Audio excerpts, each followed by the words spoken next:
Welcome to Jason in the Kitchen.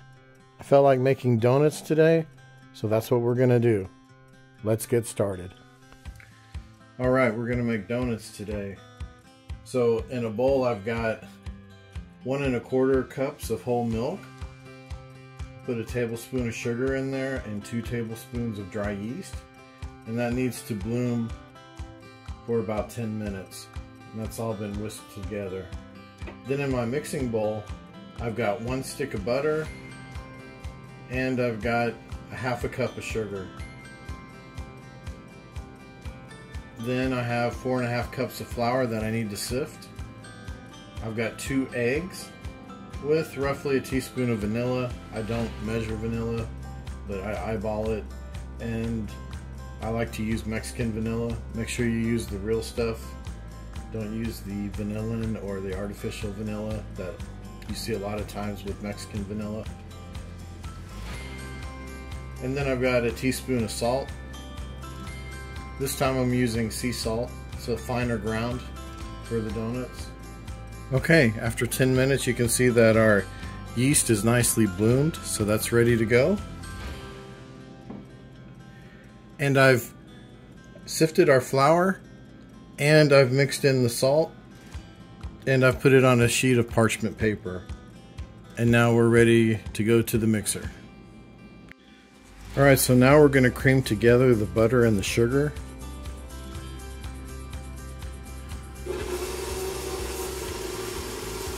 So we'll cream this together and we'll be back when it's done. Alright, so our butter and our sugar are nicely combined now.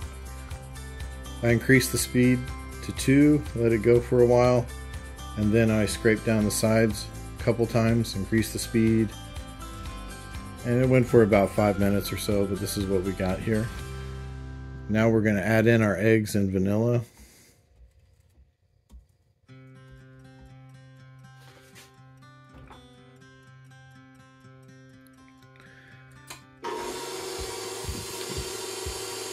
We're going to add our eggs one at a time. I always like to mix the vanilla with the eggs because you're going to combine them anyway. So we'll go one at a time until those are combined each. Okay, our eggs and our butter and sugar are mixed together. I scraped down the bowl a couple times again, and I increased the speed up a little bit to get that all combined. Now what we're going to do is switch to the dough hook, and I'm going to add in our bloomed yeast.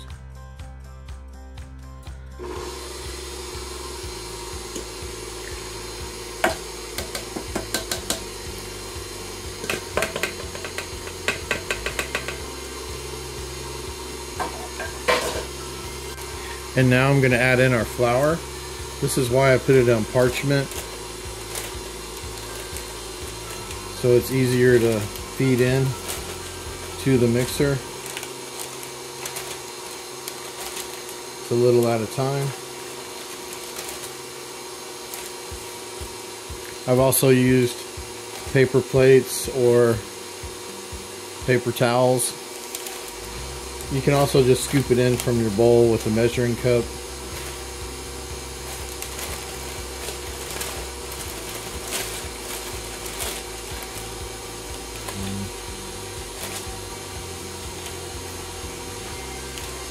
This is the recipe as is, but I bet some nutmeg or some cardamom would go nice in this donut as well. Alright, got all the flour in there.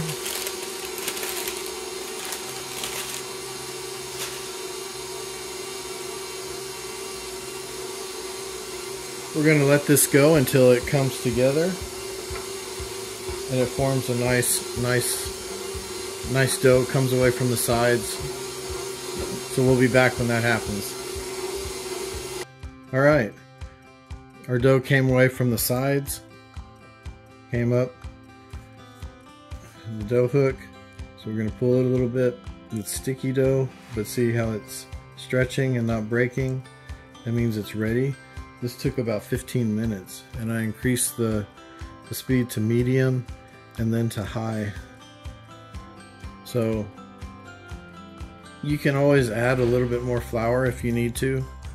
The recipe is called for 4.5 cups of flour, but you can gradually go up to 5 as needed, just depending on how your dough is coming together and depending on the humidity and other factors in your area. So now we're going to get this ready for a bowl so it can start to rise. Alright, I'm going to shape this into a ball. Dough seemed to be a little bit weak, so not weak as far as gluten structure, but just weak as far as holding together in a ball shape. So what I'm going to do is put a little flour on the board, kind of work that in as I make my ball. Let's work it in, pinch together the bottom,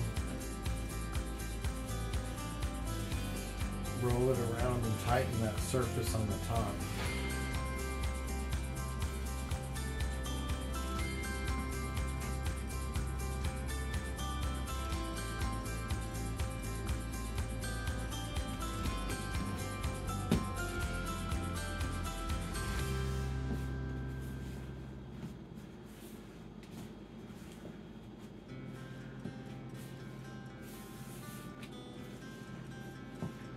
Pulling it underneath itself and tightening that skin on top.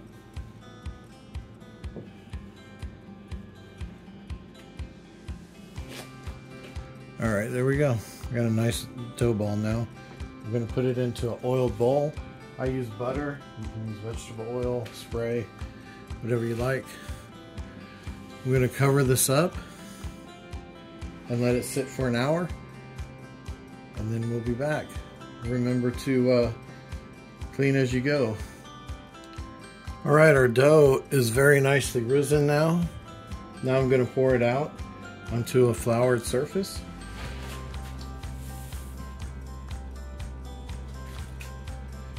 What we're going to do is we're going to roll this out to 1/2 inch to 3/4 of an inch thickness. Sprinkle some more flour on top. Nothing sticks. Get our rolling pin, put a little bit of flour on that as well, and then we're just going to roll this out to the thickness that we want. Look how nice that dough is. Very easily moving.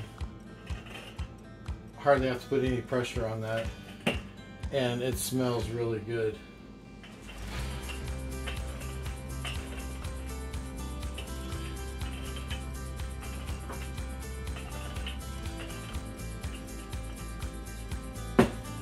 All right. Now I've got a sheet pan set up with a silpat. You can also use parchment paper. And what we're going to do is we're going to cut out these donuts. Now if you have a donut cutter, you can use that.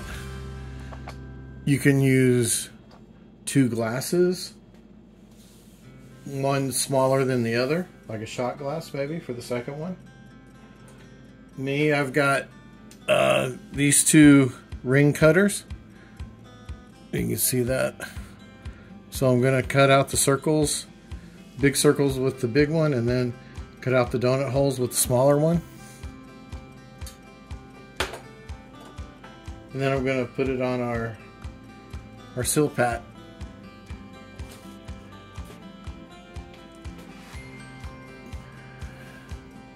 If your glass or donut cutter or ring cutters are sticking, you can also have a little bowl of flour handy to dip it in when you make your cuts. That way the cutters don't stick to the dough.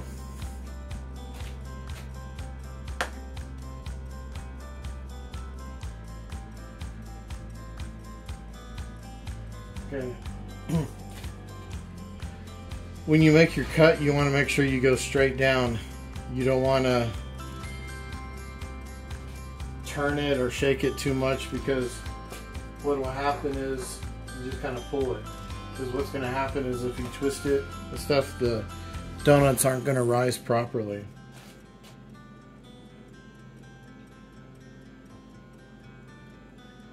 Try and get them as close to each other as you can. And do your second cut. Just like that. And we're going to keep doing this all around the dough. And any dough you have left over, you just re-roll, and then you cut more donuts out. And then we're going to place these donut rings on our sheet pan. So you put your donut hole in one place, and then your donut ring. Yeah. Dust off any extra flour that you have.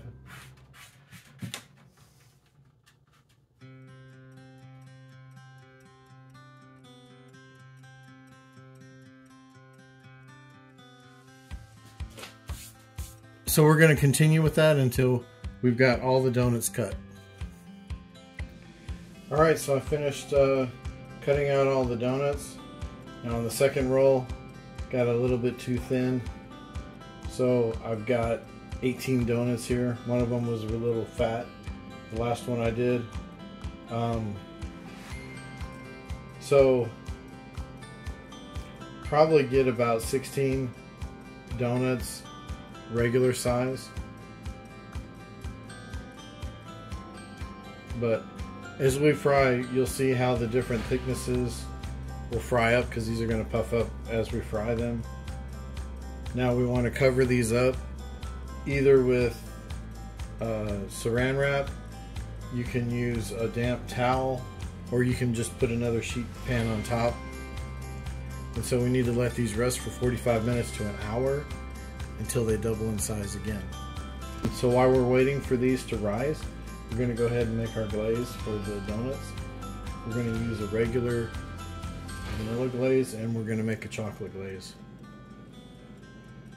Alright, to make our vanilla glaze, I've got 1 cup of sifted powdered sugar. You want to make sure you sift it because you don't want lumps in your glaze. And then I'm going to add 1/8 of a cup of milk.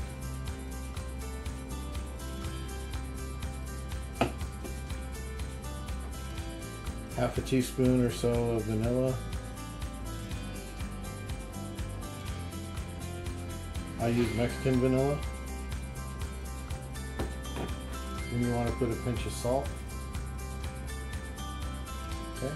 And then all we're going to do is we're going to whisk this together.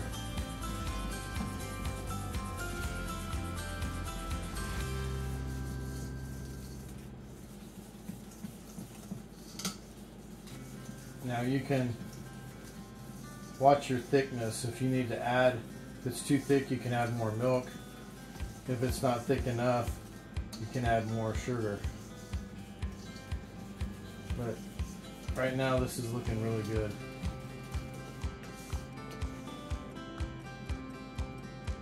So that's one glaze down. Now let's make our chocolate. Alright, now for our chocolate glaze. I've got 3/4 cups of powdered sugar and 2 tablespoons of cocoa powder that I've sifted into the bowl. I'm going to add 1 tablespoon of milk. I'm going to add a teaspoon of vanilla, or thereabouts, and then a pinch of salt. Then we're going to whisk this together. It's a little thick. We'll add a little bit more milk.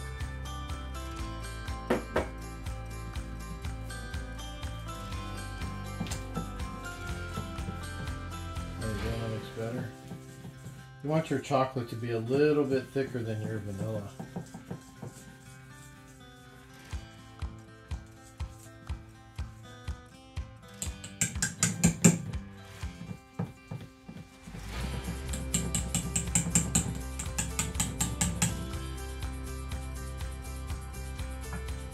Alright, there we go. Now we just have to wait for the donuts to rise, I'm going to go ahead and get the station set up and get ready to fry. Also want to show you the Mexican vanilla that I use. You'll find this readily at our local grocery store. Pure Mexican vanilla extract. It's from Veracruz area of Mexico. And that's where my wife is from. They make the best vanilla in my opinion. Although I may be a little biased. But it's very good. Make sure you get pure Mexican vanilla and not the fake stuff that you see in a lot of places. It's double strong or double acting or whatever. This has a nice clean floral smell and it's totally different if you've never had the real stuff. So I highly recommend it. Alright, I've got my station set up, ready to go. Got my donuts ready to fry. I've got my tray with parchment paper underneath and a rack on top. I'm using a spider to flip and take the donuts out. You can use a slotted spoon. I've seen some people use chopsticks. I'm just waiting for the oil temperature to get up to 340 degrees. Today I'm using straight lard.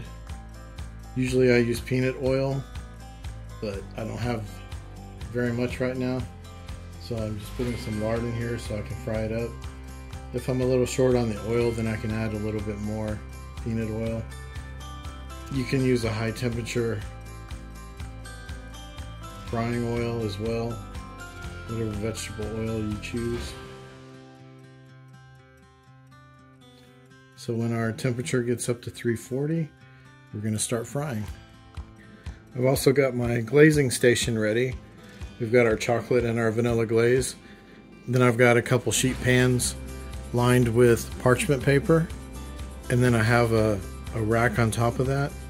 So when our donuts cool down a little bit after they're fried, we're going to dip them into the glaze and then put them onto the rack so they can cool off more and that glaze can solidify more to the donut. Alright, we're at temp. I've turned the heat down just a little bit so we don't get too hot. We're going to put the donuts in now. You got to remember also that when you put your donuts in, your oil temperature is going to go down a little bit. So put the donuts away from you so you don't get splashed.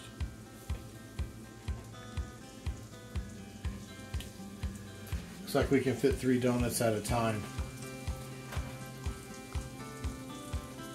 So we're just going to wait until these brown on one side, and then we're going to flip these over to brown on the other side.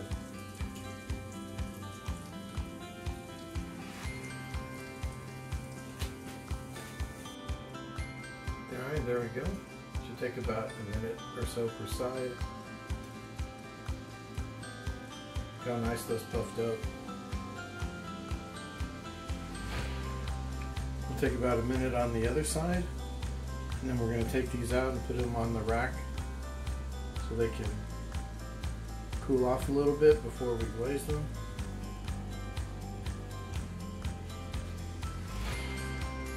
Just keep an eye on your temperature so it doesn't get too low or too hot. You want to keep it pretty consistent. Oh yeah, look at that. That one's ready. So like that's the perfect size I think for a donut. So we're going to take this out, drain your grease, and put it on your rack to cool. Get the other ones out of here.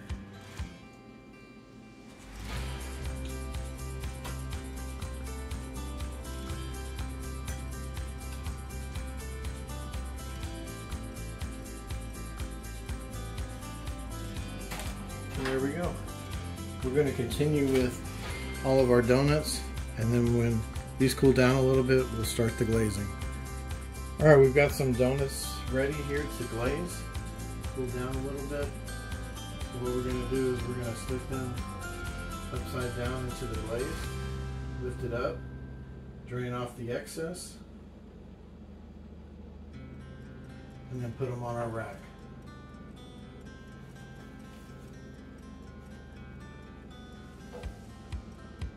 Drain, turn, cool and for the glaze to set. Do a chocolate one here.